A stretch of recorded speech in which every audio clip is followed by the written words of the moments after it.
Welcome back. Today, we are breaking down the absolutely thrilling, down-to-the-wire final days of this season's online Survivor game. We're talking about a moment where one of the tightest alliances in the game was forced, literally forced, to turn on itself. So think about this. After a long, brutal season, you're left with just 4 players. Anna, Yehuda, Noam, and Lotem. They've made it to the end together, but their alliance is about to face its ultimate test. A final challenge is coming that guarantees somebody is getting betrayed. The only question is, who? Okay, so let's set the scene. It's Thursday, right after that last tribal council. The final 4 are officially set, and for just a minute, it probably feels like a victory lap. But you know, as any fan of this game knows, the game never, ever stops. And nobody, and I mean nobody, knows that better than Lotem. She calls herself the last cockroach. And honestly, for good reason. In this incredible feat of survival, she has managed to get rid of every single person who ever voted against her. She is the ultimate underdog, and you better believe she's ready for one last fight. So right away, the final 4 start positioning themselves.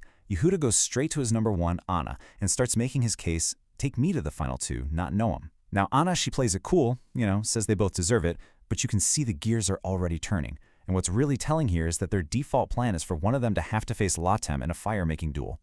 By Saturday, though, that dynamic is about to completely flip on its head. The final immunity challenge is here, and folks, it is an absolute monster. Winning this one determines who holds all the power heading into that final vote.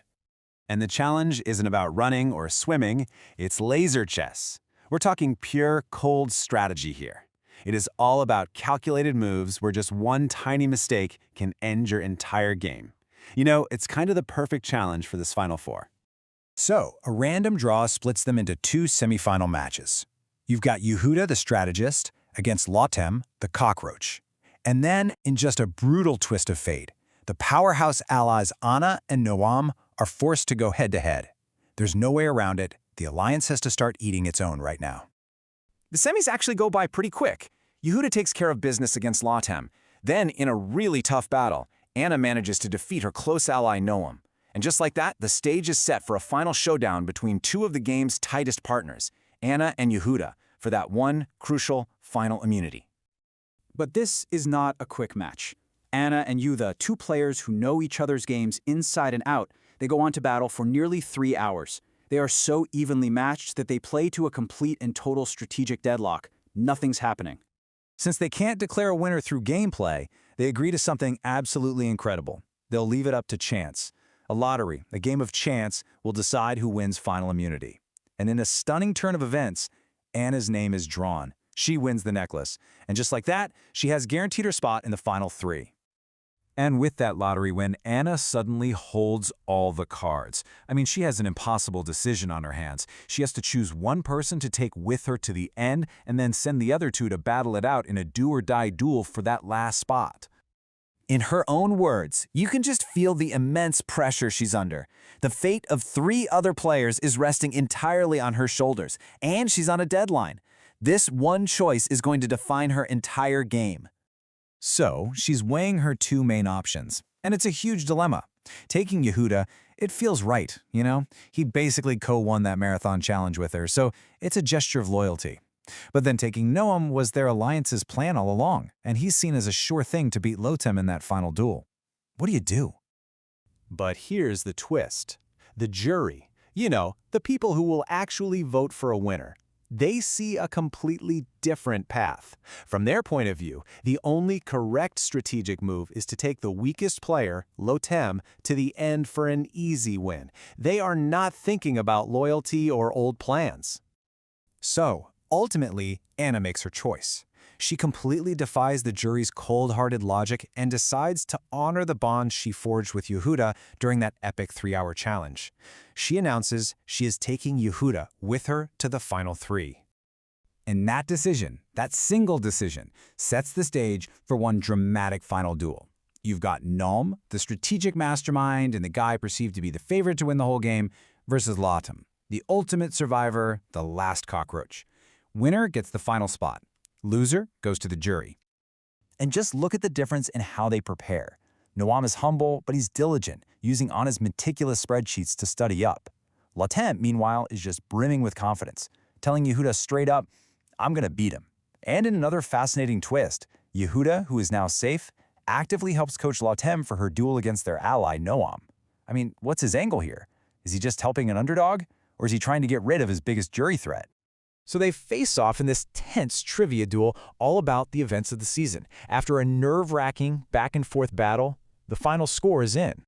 And in a stunning upset, Latem does exactly what she said she was going to do.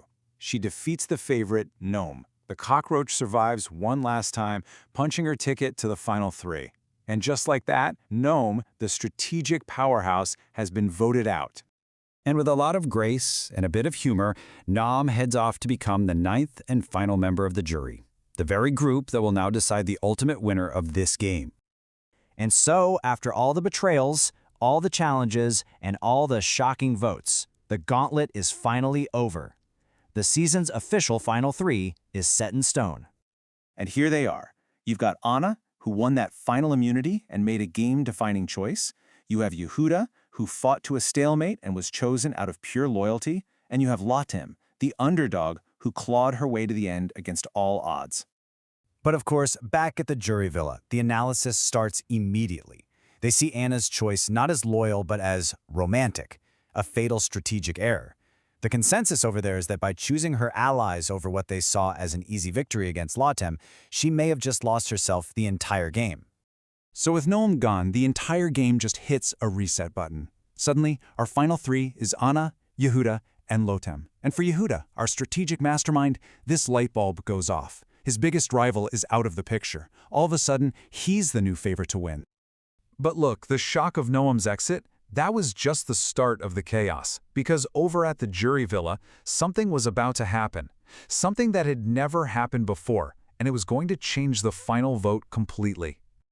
Okay, so here's what went down. Noam gets to the jury and starts spilling the tea about what happened. One of the jurors, Gavriel, hears this and breaks a huge rule. He sends a private message to Yehuda, who's still in the game, remember, to give him a heads up.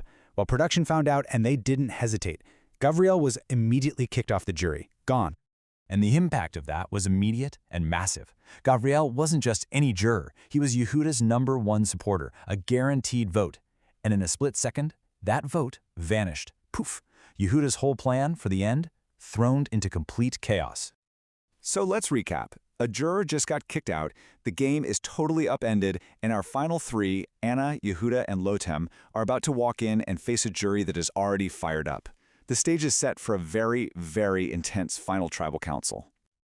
And you could feel the tension before a single question was even asked. Get this. In a total classic slip-up, Anna meant to send a private message to her ally Yehuda that said, "Good morning, honey, and good luck." Instead, she sent it to the public chat where Latem could see it. Oops. It was a small thing, but man, did it reveal just how close those two were right before the final grilling. And the jury came out swinging, especially at Yehuda. One juror, Gal, just did not hold back. He straight up called Yehuda's strategy cowardly, especially compared to someone like Noam, who played a really upfront game. You could tell the jury was just not buying his whole quiet, behind-the-scenes puppeteer act. Now, Anna got grilled too. Jurors like Vova were really challenging her, asking, hey, were you actually a player with influence, or were you just a soldier for Gavriel? They were putting her on the spot, wanting to know if the big moves she was taking credit for were really her ideas. And then things just boiled over. Yehuda, answering a juror, decided to publicly criticize Anna's game, basically saying she was exaggerating her influence. Well, Anna had been offline for a bit. She comes back, sees this comment, and fires back with this absolutely iconic sharp reply. Sweetie, keep it classy. Just wow. So, after all those hours of tough questions and that super tense moment, the real heart of the matter became crystal clear. The jury was facing a classic dilemma, and they had to decide what kind of winner they wanted to reward. And it really all boiled down to this, right? On one hand, you have Anna. Her social game was incredible. She built these really strong bonds. But people were questioning her actual strategic impact. On the other hand, you've got Yehuda, the undisputed strategic mastermind who controlled the game. But his social game? It was rough, and he did a terrible job of managing the jury. So what do? And you know what? Yehuda could feel it. He could feel the tide turning against him. All that criticism about his social game was just hammering him. He even sent a private message to Anna, basically conceding, saying, "I feel like it's yours, people are slaughtering me much more than you." The writing was on the wall, and he saw it perfectly. The master strategist did what he does best. He analyzed the situation, read the jury, and made one final perfectly accurate prediction. He told people he thought he would lose to Anna 6-3. And that brings us to the moment of truth. It was finally time to read the votes. Everyone, the players, the jury, they all hopped on a live Zoom call to find out who won. And just as he predicted, the votes started coming in. Lotem, even after that amazing trivia win, sadly got 0 votes. Yehuda picked up 3 votes from jurors who really respected his strategic gameplay. But the rest of them, the majority, they voted with their hearts, rewarding the personal connections they'd made. And there it was. With a final vote of 6-3, Anna's powerful social game carried her to victory. The jury made it clear. They valued her relationships more than Yehuda's strategy. It's the ultimate proof that in this game, how you vote people out is one thing, but how you make them feel on their way out the door, that can be everything. You know, the whole season was wrapped up perfectly in this closing limerick from a juror, celebrating a weird little inside joke word, Yetzika. And it's honestly the perfect takeaway. It reminds us that while strategy is absolutely crucial, sometimes it's those quirky, personal, social bonds that you build that really make all the difference in the end.